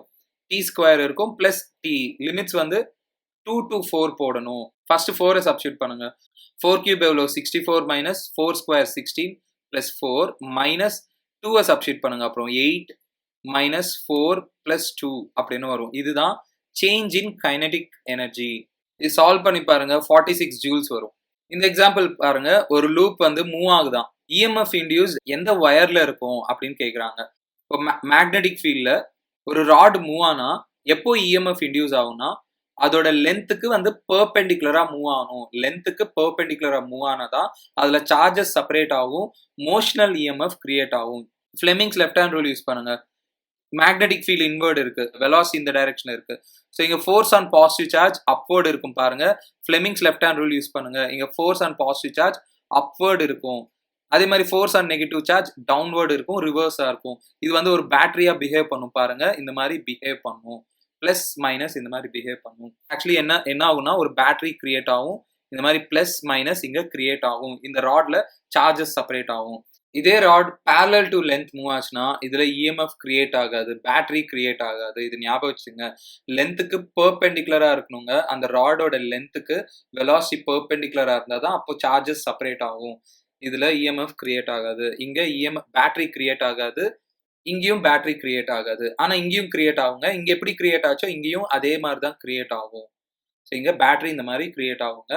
ஏடி அண்ட் பிசில இஎம்எஃப் இன்டியூஸ் ஆகும். இதே கொஸ்டின்ல நெட் இஎம்எஃப் இன்டியூஸ்ட் என்ன இருக்கும் அப்படின்னு கேட்பாங்க. இதுலயே நெட் இஎம்எஃப் இன்டியூஸ்ட் என்ன இருக்கும்னா 0 இருக்கும் அப்படின்னு சொல்லுவோம். ஏன்னா இந்த பேட்டரி வந்து கரண்ட் இப்படி அனுப்புறதுக்கு ட்ரை பண்ணும், இந்த பேட்டரி வந்து கரண்ட் ஆன்டி கிளாக் வைஸ்ல அனுப்புறதுக்கு ட்ரை பண்ணும். இது ரெண்டுமே ரிவர்ஸ் போலாரிட்டியில இருக்குன்னு சொல்லுவோம். அதனால நெட் இஎம்எஃப் கேட்டா ரெண்டுமே கேன்சல் ஆயிடுங்க. இதுல இந்த லூப்ல கரண்ட் இருக்காது. ஈவன் தோ இங்க பேட்டரி கிரியேட் ஆனாலும் இது கரண்ட் இப்படி அனுப்புறதுக்கு ட்ரை பண்ணும், இது கரண்ட் இப்படி அனுப்புறதுக்கு ட்ரை பண்ணும். நெட் இஎம்எஃப் 0 இருக்கும். இந்த எக்ஸாம்பிள் பாருங்க, இது நிறைய வாட்டி நம்ம பண்ணிருக்கோம். ஒரு மெட்டல் பிளேட் இருக்கான், 3 ரேடியேஷன்ஸ் அனுப்புறாங்களாம், ஏபிசி. அதுல இன்டென்சிட்டிஸ் இது இருக்குன்னு சொல்றாங்க, ஃப்ரீக்வன்சிஸ் இப்படி இருக்குன்னு சொல்றாங்க. இன்டென்சிட்டி ஃப்ரீக்வன்சி என்ன ஆகும் அப்படின்னு கேக்குறாங்க. இது சேச்சுரேஷன் கரண்ட்னு சொல்லுவாங்க. இங்க current for C and B ஈக்குவலா இருக்கு அப்படின்னா கண்டிப்பா இன்டென்சிட்டிஸ் ஈக்குவலா இருக்கணும். ஏல பாருங்க கரண்ட் கம்மியா இருக்கு, ஸோ அதோட இன்டென்சிட்டி கம்மியா இருக்கும். இன்டென்சிட்டினா நம்ம பார்த்தவங்க ஃபோட்டான்ஸ் வந்து அது மேல விழுகும். இங்க நம்பர் ஆஃப் ஃபோட்டான்ஸ் கம்மியா இருக்கும் ஏ கேஸ்ல, இங்க நிறைய ஃபோட்டான்ஸ் வந்து விழுகுது. இன்டென்சிட்டிஸ்க்கு ரிலேஷன் வந்து IA less than IC equal to IB அப்படின்னு எழுதிக்கலாம். இது ஸ்டாப்பிங் பொட்டென்ஷியல்னு சொல்லுவாங்க. இங்க ஒன்று கவனிச்சிங்கன்னா சிக்கு வந்து ஸ்டாப்பிங் பொட்டென்ஷியல் அதிகங்க. இங்க அப்படின்னா சியோட ஃப்ரீக்வன்சி அதிகம். இன்சிடென்ட் பண்ற எனர்ஜி வந்து ஒர்க் ஃபங்க்ஷன் பிளஸ் இ இன்டூ ஸ்டாப்பிங் பொட்டென்ஷியல் பார்த்தோம். எனர்ஜி ஆஃப் இன்சிடென்ட் ஃபோட்டான் வந்து அதிகமா இருந்தா இதுவும் அதிகமா இருக்கும். ஆர் ஃப்ரீக்வன்சி அதிகமா இருந்தா ஸ்டாப்பிங் பொட்டென்ஷியல் அதிகமா இருக்கும். இங்க சியோட ஃப்ரீக்வன்சி அதிகமா இருக்கும். ஆனா பிக்கும் ஏக்கும் ஃப்ரீக்வன்சி சேம், ஏன்னா ஸ்டாப்பிங் பொட்டென்ஷியல் சேமா இருக்கும். அதனால இப்படி எழுதிக்கலாம், frequency of C is greater than frequency of B is equal to frequency of A. இங்க B க்கும் A க்கும் frequency same, but A B intensity same இல்லங்க, A ஆப்ஷன் வரும். டிரான்ஸ்ஃபார்மர் கொஸ்டின் இந்த வாட்டி வரலாங்க. ஒரு வாட்டி டிரான்ஸ்ஃபார்மர் கொஸ்டின் ப்ராக்டிஸ் பண்ணிக்கோங்க. டிரான்ஸ்ஃபார்மர்ல சாஃப்ட் அயர்ன் கோர் இருக்கும். இங்க பிரைமரி காயில் இப்படி வச்சிருப்பாங்க, இங்க செகண்டரி காயில் இங்க வச்சிருப்பாங்க. பிரைமரியில கரண்ட் அனுப்புவாங்க, அது ஐபின்னு எடுத்துப்பாங்க. அதனால இங்க மேக்னெட்டிக் ஃபீல்ட் கிரியேட் ஆகும். அந்த மேக்னெட்டிக் ஃபீல்ட் இதுல பாஸ் ஆகும். அந்த மேக்னெட்டிக் ஃபீல்ட் சேஞ்ச் ஆயிட்டே இருக்கும். இந்த கரண்ட்ட சேஞ்ச் பண்றனால மேக்னெட்டிக் ஃபீல்ட் சேஞ்ச் ஆயிட்டே இருக்கும். ஏன்னா இங்க ஏசிய தான் யூஸ் பண்ணுவாங்க.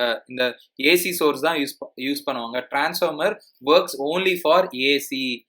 டிரான்ஸ்ஃபார்மர் டிசிக்கு ஒர்க் ஆகாது. டிசினா வோல்டேஜ் கான்ஸ்டன்ட்டா இருக்கும், கரண்ட் கான்ஸ்டன்ட்டா இருக்கும். அந்த ஃப்ளக்ஸ் இங்க இதுல பாஸ் ஆகும். அதனால இங்க இஎம்எஃப் கிரியேட் ஆகும். இங்க அவுட்புட் இஎம்எஃப் வந்து இஎஸ்என் அப்படின்னு எடுத்துப்பாங்க. இத செகண்டரி காயில்னு சொல்லுவாங்க. இது பிரைமரி காயில். இங்க வோல்டேஜ் வந்து இபி பிரைமரி இபின்னு எடுத்துப்பாங்க. இதுல பாஸ் ஆகிற கரண்ட் வந்து ஐஎஸ் அப்படின்னு எடுத்துப்போம். இங்க ஒரு ரிலேஷன் இருக்குங்க.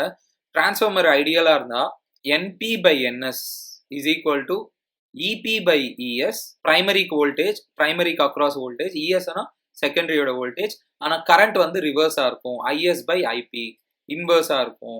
NP னா நம்பர் ஆஃப் டர்ன்ஸ்ங்க, இந்த மாதிரி டர்ன்ஸ் இது.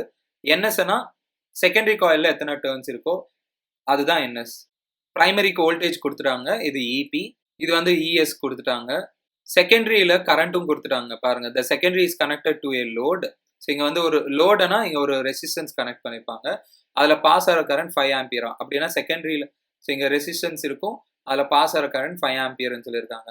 அப்படின்னா கரண்ட் த்ரூ செகண்டரியும் கொடுத்துட்டாங்க. பிரைமரியில் என்ன கரண்ட் இருக்குன்னு கேட்குறாங்க. ஸோ சிம்பிள் ஃபார்முலா ரொம்ப ஈஸியாக இருக்குங்க. டிரான்ஸ்ஃபார்மர் ஃபார்முலாஸ் வந்து நீங்கள் ஒரு வாட்டி பார்த்துக்கோங்க, ரிவைஸ் பண்ணுங்கள், இதில் சப்ஸ்டியூட் பண்ணுங்கள் இந்த வேல்யூ. இபி வந்து எவ்வளோ 230 பை செகண்டரி வோல்டேஜ் வந்து 4.6 இஸ் ஈக்குவல் டு ஐஎஸ் என்ன இருக்கும் 5 பை ஐபி. இது 23 டேபிள்ல போகும் பாருங்க. 10 இது வந்து 0.2 வரும். 100 by 2 எழுதிக்கலாங்க. இது வந்து 5 by IP 50 வரும். கேன்சல் பண்ணுங்க. IP வந்து 1 by 10 வரும். 0.1 ஆம்பியர். இந்த ப்ராப்ளம் பாருங்க, இது என் ஃபேவரட் ப்ராப்ளம். இது ரொம்ப இம்பார்ட்டன்டான ப்ராப்ளம்ங்க. இது கொஞ்சம் டிஃப்ரெண்டா கொடுத்துருக்காங்க பாருங்க. ஒரு ஆப்ஜெக்ட் வந்து சர்க்கிள்ல மூவ் ஆயிட்டே இருக்கான். ஒரு இன்ஸ்டன்ட் கிட்ட வெலாசிட்டி கொடுத்துட்டாங்க. வெலாசிட்டி வந்து 10 I கேப் இப்படி இருக்குன்னு சொல்றாங்க. அப்புறம் ஆக்சிலரேஷன் பாருங்க, இந்த மாதிரி இருக்கான். 20 I கேப் 10 J கேப் இருக்கான். ஒன்று கவனிங்க, வெலாசிட்டி எந்த டைரக்ஷன்ல இருக்கோ அந்த டைரக்ஷன்ல இருக்கிற ஆக்சிலரேஷனை டான்ஜென்ஷியல் ஆக்சிலரேஷன் அப்படின்னு கூப்பிடுவோம்.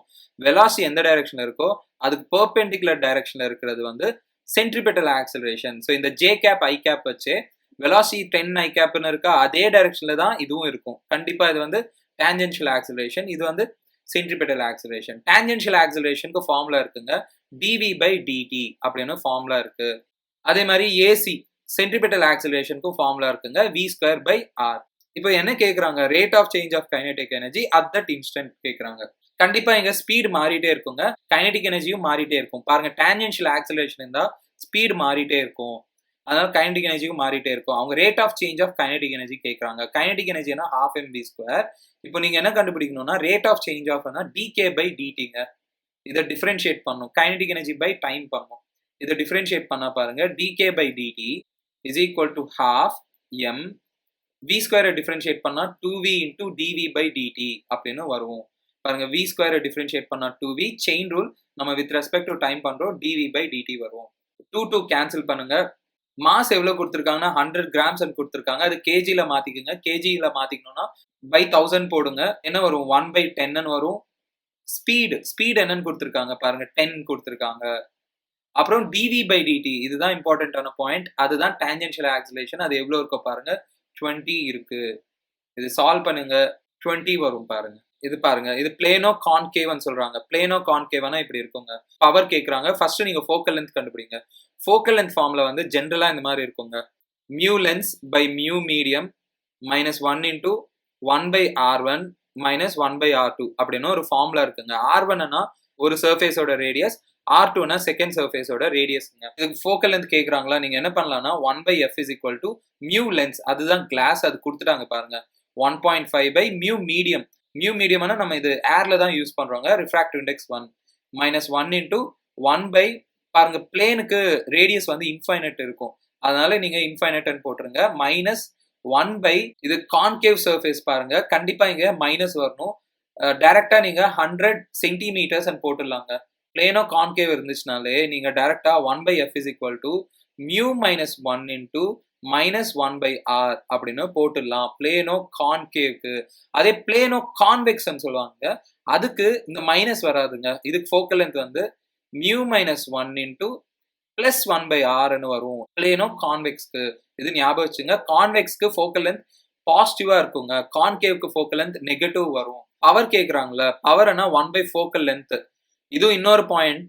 ஃபோக்கல் லென்த் வந்து நீங்க மீட்டர்ல போட்டுக்கணும். ஃபர்ஸ்ட் இது சால்வ் பண்ணுங்க. இது சென்டிமீட்டர்ஸ்ல இருக்குல்ல, இது மீட்டர்ல போட்டுக்கங்க. 1 மீட்டர் அப்படின்னு போட்டுடலாம் டைரக்டா. 1/f is equal to 3/2 வரும். 3/2 minus 1 1/2 வரும். இன்டூ இது வந்து -1. இது இங்க சப்ஸ்டிட்யூட் பண்ணுங்க. -1/2. பவருக்கு என்ன யூனிட்ஸ்ங்க? 1 மீட்டர் அப்படின்னு சொல்லுவோம். இல்லாட்டி டயாப்டர். 1 மீட்டர் தான் டயாப்டர் அப்படின்னு கூப்பிடுவோம். இது வந்து -0.5d வரும். இன்டர்னல் எனர்ஜி கொடுத்துட்டாங்க. ஈவனா இன்டர்னல் எனர்ஜி 2 + 3pv அப்படின்னு கொடுத்துருக்காங்க. உங்களுக்கு ஐடியா இருக்கணும், change in internal energy for any process வந்து NCV டெல்டா டி அப்படின்னு ரிலேஷன் தெரியணுங்க. இது ரொம்ப இம்பார்ட்டன்ட் ரிலேஷன். இங்க U கொடுத்துருக்காங்கல்ல, இதுக்கு நீங்க டெல்டா அப்ளை பண்ணுங்க. அது அப்ளை பண்றதுக்கு முன்னாடி நீங்க ஃபர்ஸ்ட் அந்த PV-ய NRT அப்படின்னு எழுதிக்கங்க. நம்மளுக்கு இது தெரியும். ஸோ உங்களுக்கு ஐடியா வரணும். இதை டெம்பரேச்சர்ல மாத்திட்டு இப்போ டெல்டா அப்ளை பண்ணலான்னு. டெல்டானா கைண்ட் ஆஃப் டிஃபரன்ஷியேஷன் மாதிரி தாங்க. 2 சேஞ்ச் ஆகாது. இது 0. இது டிஃபரன்ஷியேட் பண்ணா 3NR. இது வந்து டெல்டா T. இது ரெண்டுக்குமே ஈக்குவேட் பண்ணுங்க. 3NR delta T is equal to NCV delta T. delta T delta T NN cancel ஆகும். CV வந்து 3R வருதுங்க. மோனோ அட்டாமிக் கேஸ்க்கு CV வந்து 3/2R. டயட்டாமிக்கு CV வந்து 5/2R. ட்ரையாட்டாமிக் வந்து CV வந்து 6/2R. 6/2னா 3R வரும். ஸோ இது ட்ரையாட்டாமிக் கேஸ். நெய்தர் மோனோட்டாமிக் நார் டயாட்டாமிக் கேஸ் வரும். இந்த எக்ஸாம்பிள் பாருங்க. யங்ஸ் டபுள் ஸ்லிட் ப்ராப்ளம் இது. யங்ஸ் டபுள் ஸ்லிட்ல 2 ஸ்லிட் இருக்குங்க. இது ஸ்லிட் 1 ஸ்லிட் 2ன்னு சொல்லுவோம். இங்க ஒரு லைட் சோர்ஸ் இருக்கும். இங்க இருந்து லைட் வேவ்ஸ் வரும். அந்த லைட் வேவ்ஸ் வந்து இங்க இன்டர்ஃபரன்ஸை ஃபார்ம் பண்ணுங்க. ஸ்லிட்ஸ்க்கு நடுவுல டிஸ்டன்ஸ் வந்து ஸ்மால் டி, ஸ்லிட்டுக்கும் ஸ்கிரீனுக்கும் நடுவுல டிஸ்டன்ஸ் வந்து கேபிட்டல் டி. இப்போ இங்க என்ன நடக்கும்னா பிரைட் ஃபார்ம் ஆகும். அப்புறம் உடனே டார்க் ஃபார்ம் ஆகும். பிரைட் டார்க் ஃபார்ம் ஆகும். மறுபடியும் என்ன நடக்கும்? மறுபடியும் பிரைட் பிரைட், அப்புறம் மறுபடியும் டார்க் டார்க். இதுதான் ஃப்ரிஞ்சஸ் அப்படின்னு சொல்லுவாங்க. இதை வந்து சென்ட்ரல் மேக்ஸிமா அப்படின்னு கூப்பிடுவோம். இதுதான் சென்ட்ரல் லைன். என்ன கேட்பாங்கன்னா, இந்த சென்ட்ரல் லைன்ல இருந்து இந்த ஃப்ரிஞ்சஸ் எவ்வளவு தூரத்துல ஃபார்ம் ஆச்சு, பிரைட் எவ்வளவு தூரத்துல ஃபார்ம் ஆச்சு, மினிமா எவ்வளவு தூரத்துல இருக்கு அப்படின்னு கேட்பாங்க. மேக்ஸிமாக்கு ஞாபகம் வச்சுங்க. ஃபார்முலா வந்து என்ன இருக்குன்னா, y is equal to n. எவ்வளவு தூரத்துல ஃபார்ம் ஆச்சுன்னா simple formula n lambda capital D by small d. n வந்து 0 1 2 3 அந்த மாதிரி போட்டுட்டே போகலாம். இப்போ சென்ட்ரல் மேக்ஸிமானா நீங்க 0 சப்ஸ்டிட் பண்ணலாம். அப்புறம் இது சென்ட்ரலுக்கு அப்புறம் ஃபர்ஸ்ட் வர்றது வந்து ஃபர்ஸ்ட் பிரைட் ஃப்ரிஞ்ச். நீங்க இதுல 1 சப்ஸ்டிட் பண்ணலாம். செகண்ட் பிரைட் ஃப்ரிஞ்ச் வேணும்னா 2 சப்ஸ்டிட் பண்ணலாம். அப்புறம் யங்ஸ் டபுள் ஸ்லிட் எக்ஸ்பெரிமெண்ட்ல 2 வேவ்ஸை யூஸ் பண்றாங்களாம். தனித்தனியா யூஸ் பண்றாங்க. 780 நானோமீட்டரும் 780, இந்த சைடும் 780 தான் வரும். சேம் வேவ் லென்த் தான் வரும். அது இன்டர்ஃபரன்ஸை பண்ணுதான். அப்புறம் 520 அனுப்புறாங்க. அதுவும் இன்டர்ஃபரன்ஸ் பண்ணுதான். என்ன சொல்றாங்கன்னா, nth bright of λ1 coincides with n+1th bright of λ2. இதோட y coordinate, nth y coordinate வந்து equal to n+1th y coordinate of அந்த λ2 அப்படின்னு சொல்றாங்க. நீங்க y கோஆர்டினேட்ஸ் ஈக்குவேட் பண்ணிக்கோங்க. n λ1 capital D by small d is equal to n+1 λ2 capital D by small d. ரெண்டு எக்ஸ்பெரிமெண்ட்ஸ்லயும் capital D small d சேமா தான் இருக்கும். இது கேன்சல் பண்ணிக்கோங்க. n இன்டூ இது வந்து 780 is equal to n+1 into இந்த λ2 520. 13 டேபிள்ல கேன்சல் ஆகும் பாருங்க. 6r, இது வந்து 4r. 6n is equal to 4n plus 4. 4n அந்த சைடு அனுப்புங்க. 2n is equal to 4. n வந்து 2ன்னு வரும். அப்படின்னா அர்த்தம் என்ன? இந்த λ1ஓட செகண்ட் பிரைட் வந்து இந்த λ2ஓட தேர்ட் பிரைட்டோட கோயின்சைட் பண்ணும். இது ரொம்ப இம்பார்ட்டன்டான ப்ராப்ளம். ஒரு டிஸ்க் இருக்கா, இனிஷியலா ரெஸ்ட்ல இருக்கா. இனிஷியல் ரெஸ்ட்னா ஒமேகா ஐ வந்து 0. இப்போ என்ன சொல்றாங்கன்னா, ஃபர்ஸ்ட் 2 செகண்ட்ஸ்ல இந்த டிஸ்க் வந்து தீட்டா ஆங்கிள் ரிவால்வ் ஆயிருக்குமா. நீங்க என்ன ஃபார்முலா யூஸ் பண்ணலாம்னா, theta is equal to omega i t plus ½ alpha t square. இந்த ஃபார்முலா யூஸ் பண்ணலாம். இது சிமிலர் டு ஸ்ட்ரெயிட் லைன்ல மூவ் ஆகும்போது ஆக்சிலரேஷன் கான்ஸ்டன்டா இருந்தா இந்த ஃபார்முலா யூஸ் பண்ணிக்கலாம். அதே ஃபார்முலா தான் இங்கேயும் இருக்கு பாருங்க. இங்க தீட்டானா எவ்வளவு ஆங்கிள் ரொட்டேட் ஆச்சு, இங்க எஸ்னா டிஸ்டன்ஸ் எவ்வளவு டிராவல் ஆச்சு. அதே ஃபார்முலாஸ் நீங்க யூஸ் பண்ணிக்கலாம். 2 செகண்ட்ஸ்ல தீட்டா ஆங்கிள் ரொட்டேட் ஆகும். அது அப்படியே இருக்கட்டும். இனிஷியலா ஆங்குலர் வெலாசிட்டி பாருங்க 0 பிளஸ் ½ ஆல்ஃபா இன்டூ டைம் வந்து 2 ஸ்கொயர் சப்ஸ்டியூட் பண்ணுங்க. தீட்டா வந்து என்ன வரும்னா 2 ஆல்ஃபா அப்படின்னு வரும். இது அப்படியே இருக்கட்டும்ங்க. இப்போ நெக்ஸ்ட் என்ன கேட்குறாங்க, இன்னொரு நெக்ஸ்ட் 2 செகண்ட்ஸ்க்கு. ஸோ அது ரொட்டேட் ஆயிட்டே இருக்கும்ல, இன்னொரு நெக்ஸ்ட் 2 செகண்ட்ஸ்க்கு டிஸ்க் வந்து எவ்வளோ ஆங்கிள் ரொட்டேட் ஆயிருக்கும். இது 2 செகண்ட்ஸ் ரொட்டேட் ஆயிருக்குமா, 2 செகண்ட்ஸ் அப்போ கண்டிப்பா இதுக்கு ஒரு ஆங்குலர் வெலாசிட்டி இருக்குங்க. அந்த ஆங்குலர் வெலாசிட்டி என்னவோ கண்டுபிடிங்க. At the end of 2 seconds omega எவ்வளோ இருக்கோ கண்டுபிடிக்கணும். அதுக்கு அகைன் நீங்க இது போட்டுக்கலாங்க. Omega f is equal to omega i plus alpha t போடலாம். அந்த 2 செகண்ட் ஸ்டார்ட் பண்றதுக்கு முன்னாடி இனிஷியலா ஒமேகா என்ன இருக்கும், 0 பிளஸ் ஆல்ஃபா இன்டூ 2. 2 செகண்ட்ஸ் அப்போ ஒமேகா என்ன இருக்கும்னா 2 ஆல்ஃபா இருக்கும். ஏன் இது கண்டுபிடிக்கிறோம்னா, அவங்க நெக்ஸ்ட் 2 செகண்ட்ஸ் கேட்குறாங்க.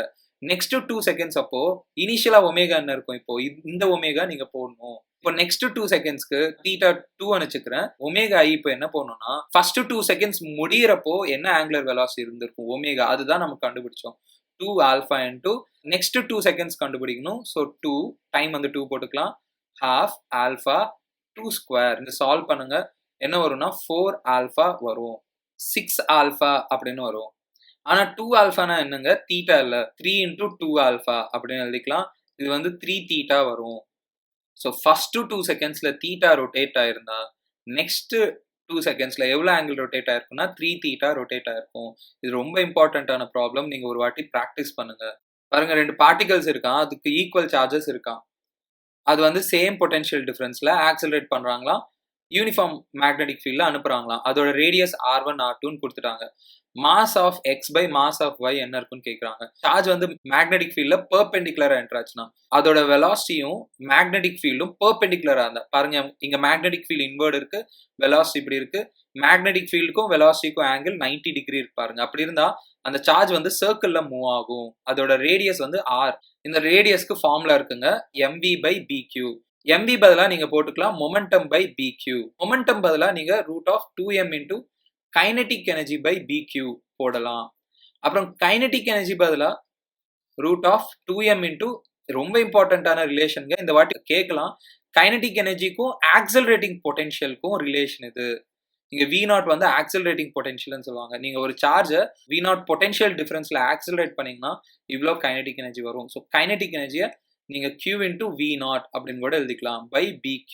சிச்சுவேஷன் பொறுத்து ஸ்பீடு கொடுத்து ரேடியஸ் கேட்டா இது பண்ணலாம், மொமெண்டம் கொடுத்தா இது, கைனடிக் எனர்ஜி கொடுத்தா இந்த ஃபார்முலா, ஆக்சலரேட்டிங் பொட்டன்ஷியல் கொடுத்தா இந்த ஃபார்முலா. இங்க சேம் ஆக்சலரேட்டிங் பொட்டன்ஷியல் டிஃபரன்ஸ் சொல்றாங்க. அப்படின்னா இந்த டேர்ம் வந்து சேம்ங்க. அப்புறம் சேம் சார்ஜ்னு சொல்றாங்க. Q வந்து இங்க சேம் மேக்னெட்டிக் ஃபீல்ட். இங்க ரேடியஸ் எது மேல டிபெண்ட் ஆகும்னா மாஸ் மேல டிபெண்ட் ஆகும். R1 by R2 mx by my அப்படின்னு எழுதிக்கலாம். அவங்க மாஸ் ரேஷியோ கேட்குறாங்க. ஸோ ஸ்கொயர் பண்ணுங்க, R1 by R2 whole square வரும். 4th ஆப்ஷன் வரும். இது ரொம்ப இம்பார்ட்டன்டான ப்ராப்ளம். நீங்க மறுபடியும் ப்ராக்டிஸ் பண்ணுங்க. இதே மாதிரி ப்ராப்ளம் ஆல்ரெடி நம்ம பண்ணோம். ஓப்பன் பைப் இருக்கான், 4 நோட்ஸ் பண்ணுதான். ஓப்பன் பைப்ல எப்போதுமே டிஸ்பிளேஸ்மெண்ட் ஆன்டி நோட் ஃபார்ம் ஆகுங்க. ஸோ இங்க டிஸ்பிளேஸ்மெண்ட் மேக்ஸிமம் இருக்கும். நீங்க கிராஃப் பார்த்தீங்கன்னா இப்படி போட்டுக்கலாம். இந்த மாதிரி லூப்ஸ் போட்டுக்கோங்க. இங்க பார்ட்டிகல் வந்து நல்லா மூவ் ஆகுங்க. இங்கேயும் ஓப்பன் ஸ்பேஸ்ல பார்ட்டிகல் நல்லா மூவ் ஆகும்.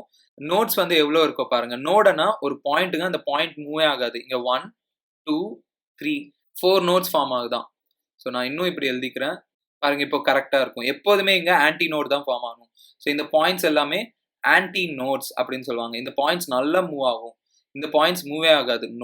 நோட்ஸ் வந்து 4 ஃபார்ம் ஆகுதான். மொத்தமா எத்தனை லூப்ஸ் இருக்கோ பாருங்க, 1 2 3, இது பாதி இது பாதிங்க. மொத்தமா 4 லூப்ஸ், கம்ப்ளீட் 4 லூப்ஸ் ஃபார்ம் ஆகுது. 4 லூப்ஸ் இருந்தா கண்டிப்பா அது வந்து 4th ஹார்மோனிக் அப்படின்னு சொல்லுவாங்க. இது ரொம்ப இம்பார்ட்டன்டான பாயிண்ட்டுங்க. ஓப்பன் பைப்ல 4 லூப்ஸ் ஃபார்ம் ஆச்சுன்னா ஃபர்ஸ்ட் அவங்க 4 நோட்ஸ்ன்னு சொல்லியிருந்தாங்க.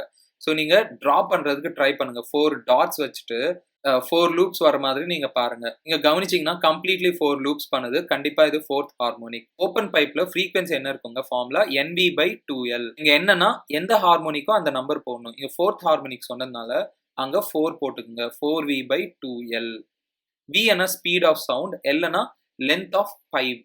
4 into 2 into 4, length of pipe வந்து 4ன்னு சொல்லியிருக்காங்க. இது கேன்சல் பண்ணுங்க, 150 ஹெர்ட்ஸ்னு வரும். இந்த எக்ஸாம்பிள்ல பாருங்க, இந்த மாதிரி சர்க்கியூட் கொடுத்துட்டாங்க. இங்க எர்த்திங் பண்ணிருக்காங்க. அப்படின்னா இந்த இடத்துல பொட்டன்ஷியல் வந்து 0 வோல்ட் வரும். இந்த இடத்துல அவங்க இங்க பொட்டன்ஷியல்ஸ் கேட்கறாங்க. ஃபர்ஸ்ட் நீங்க இந்த லூப்ல கரண்ட் கண்டுபிடிங்க. ஒன்னு கவனிங்க, இந்த பேட்டரியும் ரிவர்ஸ் பொலாரிட்டில இருக்கு. இங்க ஒரு லூப் தாங்க. இது ஒரு லூப் இருந்தா கரண்ட் ஈஸியா கண்டுபிடிக்கலாங்க. நான் நெறைய வாட்டி சொல்லியிருந்தேன். Net EMF by net resistance கண்டுபிடிக்கலாம். நெட் ரெசிஸ்டன்ஸ் போட்டு அந்த லூப்ல கரண்ட் கண்டுபிடிக்கலாம். இங்க நெட் இஎம்எஃப் வந்து 12 + 6 ன்னு போடக்கூடாதுங்க. இது ரெண்டுமே ரிவர்ஸ் பொலாரிட்டி. ஏன் இந்த ரெண்டுமே ரிவர்ஸ் பொலாரிட்டினா, இந்த பேட்டரி வந்து எப்போதுமே ஞாபகம் வச்சுங்க. பிளஸ்ல இருந்தா கரண்ட் வரும். இந்த பேட்டரி கரண்ட் இப்படி அனுப்புறதுக்கு ட்ரை பண்ணும். இந்த பேட்டரி கரண்ட் இப்படி அனுப்புறதுக்கு ட்ரை பண்ணும். அதனால இந்த 2 பேட்டரியுமே ரிவர்ஸ் பொலாரிட்டில இருக்குன்னு சொல்லுவோம். அதனால ரிவர்ஸ் பொலாரிட்டில இருந்தா நெட் இஎம்எஃப் வந்து சப்ட்ராக்ட் பண்ணணும். 12 - 6 பண்ணணும். டோட்டல் ரெசிஸ்டன்ஸ் பாருங்க. 1 + 2 + 3 அது 6 வரும். 1 ஆம்பியர் கரண்ட் ஃப்ளோ ஆகும். ஸோ இங்க இருந்து 1 ஆம்பியர் கரண்ட் இப்படி ஃப்ளோ ஆகும். இதுல 1 ஆம்பியர் கரண்ட் வருது. இப்போ என்ன கேக்குறாங்க? பொட்டன்ஷியல்ஸ் கேக்குறாங்க. இங்க 0 வோல்ட் இருக்குல்ல, கண்டிப்பா இங்க என்ன பொட்டன்ஷியல் இருக்குன்னா +12 வோல்ட் இருக்கும். பேட்டரியோட பொட்டன்ஷியல் டிஃபரன்ஸ் பாருங்க. வோல்டேஜ் கொடுத்துருக்காங்க. இந்த பாயிண்ட்டுக்கும் இந்த பாயிண்ட்டுக்கும் டிஃபரன்ஸ் வந்து 12ன்னு சொல்லியிருக்காங்க. இங்க 0 இருக்கா? கண்டிப்பா இங்க 12 இருக்கும். இது பாருங்க பிளஸ் இருக்கு. இது ஹையர் பொட்டன்ஷியல்ல இருக்கும். கண்டிப்பா இது +12 வரும். இங்க 0 இருக்கும். டிஃபரன்ஸ் பண்ணி பாருங்க 12 வரும். இப்போ இங்கேயும் 12 தான் இருக்கும். இங்க எதுவுமே இல்ல பாருங்க. பொட்டன்ஷியல் கான்ஸ்டன்ட்டா இருக்கும். எதுவுமே இல்லன்னா பொட்டன்ஷியல் கான்ஸ்டன்ட்டா இருக்கும். இங்க 12 இருக்கும். இங்க பொட்டன்ஷியல் என்ன இருக்கும்? நீங்க கரண்ட் டைரக்ஷன்லயே போனீங்கன்னா பொட்டன்ஷியல் டிராப் ஆகும். கரண்ட் டைரக்ஷன்லயே ரெசிஸ்டர்ல போனீங்கன்னா பொட்டன்ஷியல் டிராப் ஆகும். இதுக்கு ரெசிஸ்டன்ஸ் எவ்வளவுங்க? 1. 1 × 1 எவ்வளவு பொட்டன்ஷியல் டிராப் ஆகும்னா 1 வோல்ட் டிராப் ஆகும். 12 இருக்கா? இது இப்படி போனீங்கன்னா பொட்டன்ஷியல் 1 வோல்ட் டிராப் ஆகும். ஸோ இந்த இடத்துல எவ்வளவு வரும்னா 11 வோல்ட் வரும். மறுபடியும் நீங்க கரண்ட் டைரக்ஷன்ல போனீங்கன்னா இங்க பொட்டன்ஷியல் டிராப் எவ்வளவு இருக்குன்னா ஐஆர் போடணும். ஓம்ஸ் லா போடணும். ஸோ இதுலயும் எவ்வளவு கரண்ட் போகுது? 1 ஆம்பியர் போகுது. 2 ஓம்ஸ் இருக்கு. ஐஆர் போட்டீங்கன்னா 2 வரும். இங்கேயும் பொட்டன்ஷியல் டிராப் தான் இருக்குங்க. இப்படி போனீங்கன்னா ஆல்ரெடி இங்க 11 இருக்கா? ஸோ இங்க பொட்டன்ஷியல் டிராப் எவ்வளவு வரும்னா 9 வோல்ட் வரும். ஏன்னா டிராப் வந்து 2 வோல்ட் இருக்கு. ஓம்ஸ் லா யூஸ் பண்றோம். மறுபடியும் பாருங்க. இங்க இதே டைரக்ஷன்ல போங்க. 1 ஆம்பியர் போகுதா? பொட்டன்ஷியல் டிராப் எவ்வளவு இருக்குன்னா 3 இருக்கும் பாருங்க. இங்க இருந்து இங்க போனீங்கன்னா 3 கம்மியாயிடும். ஸோ இங்க எவ்வளவு வரும்னா 3 சப்ட்ராக்ட் பண்ணுங்க 9ல இருந்து 6 வோல்ட் வரும். இங்க 6 வோல்ட் வரும். இங்க 0 தானே, கண்டிப்பா இங்க என்ன இருக்கும்? 6 தானே இருக்கும். இந்த பேட்டரி வச்சு கூட நீங்க சொல்லிக்கலாம். B கிட்ட 11, C கிட்ட 9, D கிட்ட 6 வோல்ட். இந்த எக்ஸாம்பிள் பாருங்க. ஒரு காயின் வந்து ரோல் ஆயிட்டே போகுதா ஹாரிசான்டல் சர்ஃபேஸ் மேல வித்தவுட் ஸ்லைடிங். பாருங்க, ரோலிங் கன்ஃபார்ம் கொஸ்டின்ங்க. ஸோ ஒரு ஆப்ஜெக்ட் வந்து ரோல் ஆயிட்டே போகுதான். ரோல்னா ரொட்டேட்டும் ஆகும், டிரான்ஸ்லேட்டும் ஆகும் அப்படின்னு சொல்லுவோம். அது முன்னாடி போயிட்டே இருக்கும், ரொட்டேட்டும் ஆகும். பியூர் ரோலிங் அப்போ இந்த டிரான்ஸ்லேஷனல் வெலாசிட்டிக்கும் முன்னாடி போகும்ல ஒரு ஸ்பீட்ல, அதுக்கும் இது ரொட்டேட் ஆகும்ல ஆங்குலர் வெலாசிட்டிக்கும் ஒரு ரிலேஷன் இருக்குங்க. Translational velocity equal to radius into omega. அந்த மாதிரி ஒரு ரிலேஷன் இருக்கு. இது ரொம்ப ரொம்ப இம்பார்ட்டன்டான ரிலேஷன். ரோல் ஆயிட்டே இருந்தா டோட்டல் கைனெட்டிக் எனர்ஜி வந்து இந்த மாதிரி எழுதிக்கலாங்க. 2 கைனெட்டிக் எனர்ஜி இருக்கும். ஒன்னு ரொட்டேஷனல் இருக்கும், ஒன்னு டிரான்ஸ்லேஷனல் இருக்கும். ரொட்டேஷனல் எவ்வளவு இருக்கும்? ½ ஒமேகா ஸ்கொயர் இருக்கும். டிரான்ஸ்லேஷன் வந்து ½mv² இருக்கும். இது காயின்னா நீங்க டிஸ்க்னு எடுத்துக்கலாம் இல்லங்க. டிஸ்க்கு மொமெண்ட் ஆஃப் இனர்ஷியா என்ன? mr²/2 இருக்கும். மாஸ் எவ்வளவு? 4.8 இன்டு ரேடியஸ் எவ்வளவு? 1² 2. இது வந்து 2.4 போட்டுக்கோங்க. இது வந்து ½ இன்டு 2.4 இன்டு ஒமேகா. இங்க பாருங்க, இங்க கேர்ஃபுல்லா இருங்க. ஒமேகாவோட SI யூனிட்ஸ் வந்து ரேடியன் பெர் செகண்ட் இருக்கணும். இங்க ரேடியன் பெர் மினிட் இருக்கு. ஸோ ஒமேகாவை நீங்க SI யூனிட்ஸா மாத்திக்கோங்க. 600 radian per 60 seconds. 1 மினிட்னா 60 seconds. இது கேன்சல் பண்ணுங்க. 10 ரேடியன் பெர் செகண்ட் வரும். அது இங்க சப்ஸ்டிட் பண்ணுங்க. 10² + ½ மாஸ் எவ்வளோங்க? அகைன் 4.8. இது டிரான்ஸ்லேஷனல் ஸ்பீடுங்க. ரேடியஸ் எவ்வளவு கொடுத்துருக்காங்க? 1 இன்டு ஒமேகா எவ்வளோ? 10. டிரான்ஸ்லேஷனல் ஸ்பீடும் 10 தான் வருது. 10² போட்டுக்கோங்க. இது 1.2 வரும், 120 வரும், பிளஸ் இது 2.4 வரும், 240 வரும். ஆட் பண்ணுங்க, 360 ஜூல்ஸ் வரும். இது ரொம்ப ரொம்ப இம்பார்ட்டன்டான ப்ராப்ளம். இந்த எக்ஸாம்பிள் பாருங்க. இது LCR சர்க்யூட்னு சொல்றாங்க. LCR சர்க்யூட்ல கரண்ட் வந்து மேக்ஸிமா இருக்குன்னு சொல்றாங்க. கரண்ட் எப்போ மேக்ஸிமா இருக்கும்? ரெசோனன்ஸ் அப்போ கரண்ட் மேக்ஸிமா இருக்கும். வேல்யூ ஆஃப் L என்ன இருக்கும்னு கேட்குறாங்க. ரெசோனேட்டிங் ஆங்குலர் ஃப்ரீக்வன்சின்னு சொல்லுவோம். Omega is equal to 1/√LC அப்படின்னு ஒரு ஃபார்முலா இருக்கு. ஒமேகா வந்து 1000 is equal to 1/√L into C. கேர்ஃபுல்லா இருங்க. 10 × 10⁻⁻6 போடணும். மைக்ரோ கொடுத்துருக்காங்க. 10⁻⁻5 வரும். இப்போ இதை ஸ்கொயர் பண்ணிக்கோங்க. 10⁻6 is equal to 1/L into 10⁻⁻5. 10⁻⁻5 இந்த சைடு அனுப்புங்க. 10 இஸ் ஈக்குவல் டு 1/L வரும். ரெசிப்ரோக்கல் பண்ணுங்க. L is equal to 1/10. L வந்து 0.1 ஹென்ரி அப்படின்னு வரும். இங்க பாத்தீங்கன்னா மில்லியில கொடுத்துருக்காங்க. வேணா இதை இது 10 பவர் மைனஸ் 1ன்னு எழுதிக்கலாம். மில்லி வேணும்னா 10 பவர் மைனஸ் 3 வேணுங்க. அதனால இங்க 10 ஸ்கொயர் மல்டிப்ளை பண்ணி 10 பவர் மைனஸ் 2 மல்டிப்ளை பண்ணலாம். ஆல்ரெடி இங்க 10 பவர் மைனஸ் 1 இருக்கு. பாருங்க இது சேர்த்தா 100 மில்லி ஹென்றி வரும்.